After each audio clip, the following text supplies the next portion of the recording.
vidas.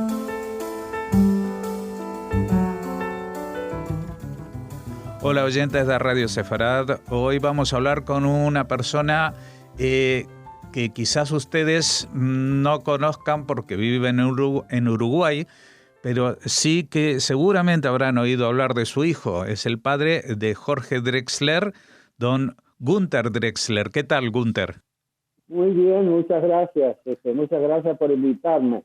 Bueno, justamente a pesar de que el famoso, entre comillas, de la familia es el chico, Jorge, que vive aquí en España, pero queríamos hablar porque la historia de su familia, cómo llegó usted a Uruguay, la plasmó en un libro que se llama Como el Uruguay no hay cómo llegar, y cuenta las vicisitudes de su familia para establecerse definitivamente en Uruguay, porque la familia era alemana, ¿verdad? Efectivamente, yo nací en Berlín, mis padres eran alemanes y mis abuelos venían de Polonia y Ucrania. Uh-huh. Por las fotos que he visto que ilustran el libro y que he tenido posibilidad de mirar en internet, pues estaban, digamos, cuando estalla el ascenso del nazismo en el año 33, pues la familia estaba en una situación económica buena, ¿no? Sí, la familia estaba en una situación económica normal. Y bueno, como usted mismo dice, el nazismo ascendió en el 33 y yo nací 2 años después, en el 35, porque mis padres se casaron en el año 33. ¿Y a dónde se escaparon? Bueno, mis padres demoraron la salida de una forma que es muy difícil de explicarse, porque ellos estaban absolutamente convencidos que un loco al mando como Hitler no podía durar en un país tan civilizado. De manera que cuando resolvieron en el año 1939, después de que un año antes sufriéramos la Noche de Cristal, ese fue el desencadenante de la idea de que había que irse, porque hubo muchas discusiones en la familia. Había gente que se quería quedar, otros que se querían ir. Hay gente que en el año 33 se fue directamente a Israel, pero esos fueron los pocos. En realidad, en mi familia esperaron hasta último momento, y cuando quisieron salir, ahí empezó el problema. Nadie quería recibirnos. Por supuesto, el ideal de todos era ir a Estados Unidos, pero habíamos oído sobre el Uruguay, un país con una cultura europea, un país tranquilo. Ya había algún pariente lejano viviendo en Uruguay, de manera que empezamos a visitar a los cónsules de Uruguay en Berlín. Y en la cola frente al consulado, una tía mía consiguió la visa, pero el momento que mis padres penetraron en el consulado, sonó el teléfono y las visas se cancelaron, de manera que tuvieron que ir para atrás. Entonces mis padres viajaron a París porque había noticias de que había un cónsul que daba visas. Pero eso también fue un fracaso. En esa época, en América Latina, hubo un congreso de Lima en el cual los países latinoamericanos, asustados por la ola migratoria judía que salía de Europa, resolvieron casi por unanimidad suspender las llegadas de inmigrantes. Estoy refiriendo a la conferencia de Lima del año 1938. Y el único país que siguió recibiendo inmigrantes fue Bolivia. Y gracias a Bolivia nosotros pudimos salir de Alemania, porque había solamente 2 opciones al final del año 39. Una era Shanghái, donde fueron unos tíos míos, y la otra era Bolivia. De manera que embarcamos en Marseille, en el Patria, y salimos en dirección a Bolivia. Atravesamos el canal de Panamá.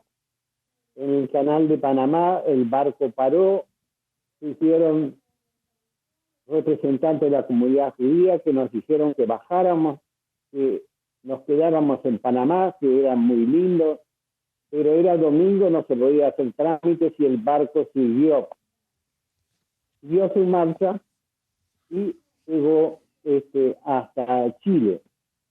Y en Chile desembarcamos. Ahí se planteó el problema de que no teníamos visa para Chile y no quisieron que desembarcáramos. Nos pedían que subiéramos de vuelta al barco y que volviéramos a Alemania. Entonces, ya a esa altura, mis padres eran conscientes. Había sucedido la tragedia del San Luis, la conocida tragedia de un barco que no pudo desembarcar en Cuba ni en Estados Unidos, y se volvió a Alemania y los pasajeros fueron casi todos a campos de concentración. De manera que, mediante unos arreglos, por llamarlos así, regalos y eso, que nos permitió que nos quedáramos en Chile y de ahí tomáramos un tren que nos llevó hasta La Paz, Bolivia. En la ciudad de La Paz, cuando llegamos, éramos un grupo de 14 personas. Un hermano de mi madre, de 33 años, falleció inmediatamente por la altura, se apunó. Y a nosotros, representantes de la colectividad judía en La Paz, nos dijeron que ya había demasiados judíos en La Paz y nos mandaron a Oruro, una ciudad que está a la misma altura de La Paz, es decir, 3.800 metros sobre el nivel del mar, y ahí marchó mi familia, y ahí empezó su adaptación, y digamos, prácticamente como una comuna. Mis padres, dos hermanos de mis padres, mis abuelos, mis padres empezaron su actividad como vendedores ambulantes de la comida que preparaban la familia. Con el tiempo fue mejorando la situación. Me mandaron a un colegio americano que se llamaba el Anglo American School. Se formó una sinagoga en Bolivia.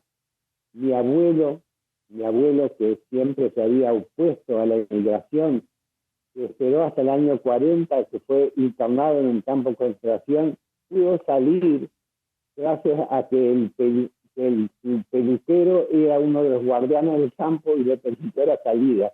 De manera que mi abuelo llegó en el año 40 y él abrió una sinagoga, era Hassan, y dirigió la sinagoga.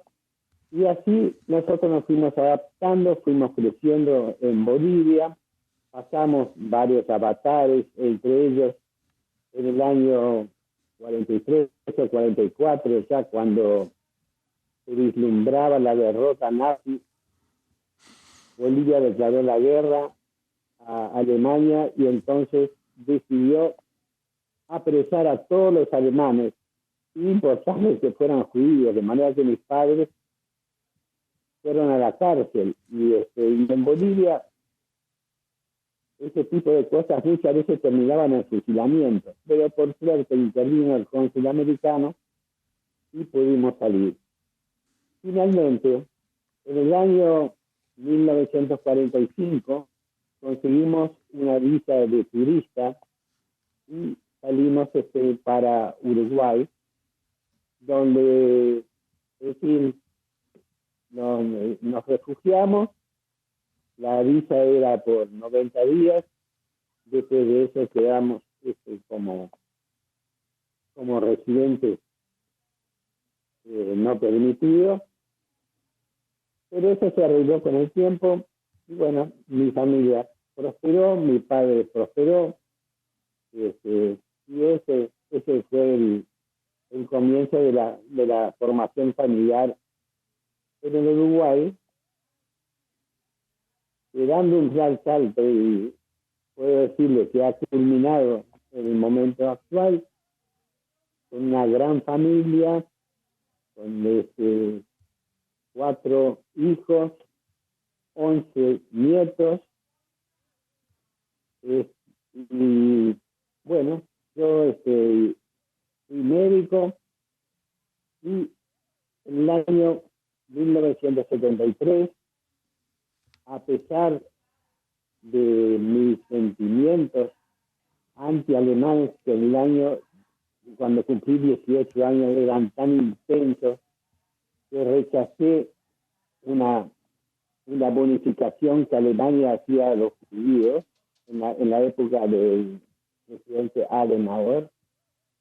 Años después, fui a Austria, me perfeccioné en cirugía de oído, y en el año 93 pisé por primera vez a Alemania desde la expulsión. Uh-huh. Y ahí también estuve durante 6 meses trabajando en un hospital en Berlín. Ahí me fue ofrecido el cargo de jefe de servicio en el hospital Virchow, lo cual, consultado con mi padre, dijo: Alemania, vivir nunca más. Uh-huh. Bueno, es una historia fascinante, que de alguna manera su hijo Jorge, en aquella milonga de las banderas, que dice: mi padre era un forastero y mi madre una flor de la tierra, ¿no? Exactamente. Se refiere a su madre, Lucero Prada, que era uruguaya, se convirtió al judaísmo, nos casamos, según la religión judía. Mis hijos fueron criados, fueron circuncidados, hicieron bar mitzvah, y después cada uno eligió su camino. Y en ese sentido, le quiero decir que en mi familia respetamos la diversidad. ¿Qué significa eso? Que tengo yernos judíos, tengo nueras cristianas, tengo nietos circuncidados, tengo nietos no circuncidados. Bien, eso es una cosa común en el Galut, y como le vuelvo a repetir, respetamos fundamentalmente la diversidad. Uh-huh. También le puedo agregar que hicimos al día en el año 1979, mi familia con 4 niños, el menor de 1 año, el menor cumplió 1 año en Israel. Estuvimos en Mercaz Klipá, aprendimos hebreo. Yo trabajé en el hospital. Mi ex mujer, tengo que decir que lamentablemente falleció hace 1 año. Yo estoy casado en segundas nupcias con Carmen. Y como le iba diciendo, estuvimos trabajando en Israel durante 1 año y medio, y después volvimos a Uruguay. O sea, estuvieron un par de años solamente en Israel viviendo, ¿no?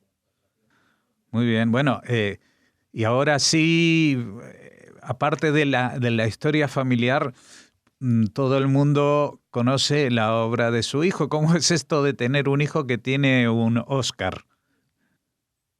Y bueno, es un orgullo familiar, pero aparte del Oscar, Jorge tiene muchos otros premios.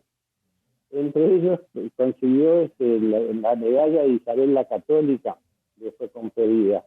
Uh-huh. Y además ganó 3 Grammys hace pocos meses. Pero tengo que referirle que tengo 4 hijos, y los 4 se destacan. ¿A qué se dedican los otros? ¿A qué se dedican los otros 3 hijos? Bien, le digo por orden. Sí. Jorge es el mayor, después sigue Paula, que es odontopediatra, pero se dedica también a la música. Después viene Daniel, que dedica mitad de su tiempo a la medicina porque es médico, pero también es un investigador que ha descubierto un aparato que fue patentado en Estados Unidos para combatir los zumbidos de oído. Y el menor es Diego, que es arquitecto y que es secretario de AGADU, que es la asociación que defiende los derechos de autor de los músicos. Ajá, bueno, en eso está compinchado con su hermano, ¿no? O sea, le defiende los derechos.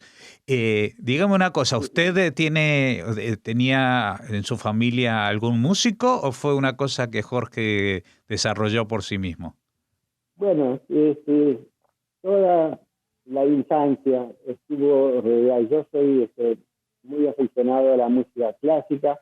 Los chicos se criaron en ese ambiente de música clásica. Teníamos una vecina donde aprendieron piano todos desde muy chicos. Tienen un tío que toca la guitarra, que también fue el inspirador de ellos. Y bueno, todo gira alrededor de la música en esta familia. Uh-huh. Yo toco la armónica, bueno, en fin, eso es menor. Muy bien. Pero bueno. Gunther, te digo que nos hemos quedado encantados con la historia de su familia. Justamente esta semana se conmemora a las víctimas del Holocausto, pero también tenemos que conmemorar a los sobrevivientes del Holocausto, aquellos que lograron escapar, como en el caso de sus padres en el último momento, o en el caso de su abuelo ya pasado ese momento, ¿no? En una situación tan terrible como la que estaban viviendo y que encontraron una salida y llegaron a una situación en la cual pues pudieron prosperar y crear familias y llegar al punto en que están actualmente. Muchas gracias por habernos atendido y le deseamos muchos años de felicidad y con su familia y que pueda seguir contando esta maravillosa historia a mucha gente. Le quería agregar una cosa, señor Robin Blum. Sí. Que mi hijo Jorge en un Twitter nombró este libro que recibió 2.500 votos de apoyo. Y una cantidad de gente que vive en España quiere que llegue este libro. ¿Se puede comprar en España de alguna manera? No, solamente enviándolo por correo. Todavía no hemos encontrado la forma de hacer llegar el libro para que se difunda en España. Pero estamos en eso. Bueno, pues cuando lo sepan nos avisan y nosotros daremos cuenta de ello a todos los oyentes que se han interesado por esta historia familiar, la de los Drexler. Muchas gracias por habernos atendido. Muchas gracias, señor Juan Felipe. Fue un honor para mí tener esta entrevista. Soy hijo de un forastero y de una estrella del alba. Que si hay amor, me dijeron. Que si hay amor, me dijeron. Toda distancia se salva. Oh, oh, oh, oh. Mi casa está en la frontera. Oh, oh, oh, oh. Mi casa está en la frontera. Oh, oh, oh, oh. Mi casa está en la frontera. Oh, oh, oh, oh. Mi casa está en la frontera. Yo no sé de dónde soy, mi casa está en la frontera. Yo no sé de dónde soy, mi casa está en la frontera. Yo no sé de dónde soy, mi casa está en la frontera. Yo no sé de dónde soy, mi casa está en la frontera. Yo no sé de dónde soy, mi casa está en la frontera. Yo no sé de dónde soy, mi casa está en la frontera. Yo no sé de dónde soy, mi casa está en la frontera. Yo no sé de dónde